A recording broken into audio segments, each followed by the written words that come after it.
Hey, Steve here. Uh, Welcome back. I'm making a few short videos just to help us to reach our world. They're clues, really, little snippets, clues to help us to clue into what God's doing in our sphere of influence when we go out and do life. A few weeks ago, I was in a hurry. I was really in a hurry. I was trying to sell my house, and I needed a new rug for my front door entrance. And I thought if I only get the right rug, if I could just get the right rug at the front door of my house, when people would walk in, they'd see that rug, and boy, they'd want to buy my house. Well, we had a showing at 4:30, and so I took off for Meijer to buy a rug. And as I went down to Meijer, walked in, and all of a sudden they changed Meijer. Meijer got changed on me. I didn't know where the rugs were or anything were located there. So anyway, I'm running all over the place trying to find the rug department, and all of a sudden I walk past this lady. She's in a wheelchair, and her husband's pushing her. And I had this fleeting impression that I should stop and pray for her, but I was focused, and so I just took off and finally found the rug section, found the perfect rug, and put it under my arm.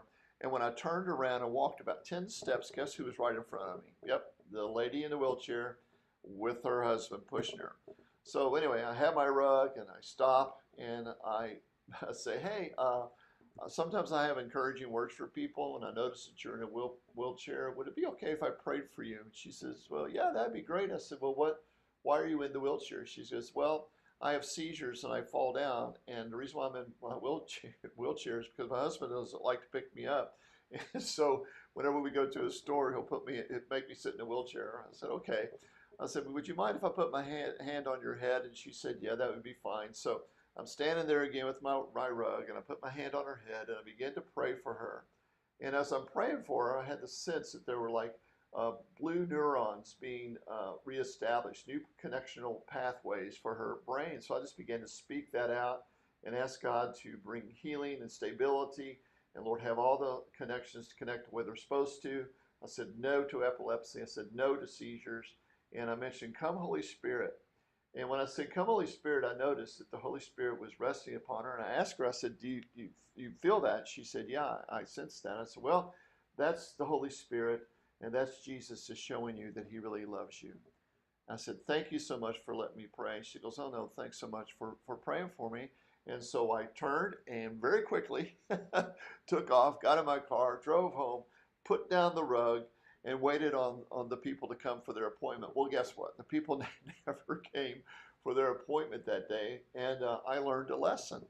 And the lesson that I learned and I've been practicing since then is really to slow down in everyday life. It's very easy to miss something that you're not looking for. And this was an indication, I mean, the story I just told, that it would have been very easy just to have blown past her and missed the very thing that God wanted to do in her life. So I would just encourage you, as you're doing life, practice slowing down, walking slower, not being in a hurry. Fathers, if you're out walking with your kids and your wife slow down so they can catch up to you, just practice slowing down just in the natural. Really helps you to be in tune what's going on in the spiritual.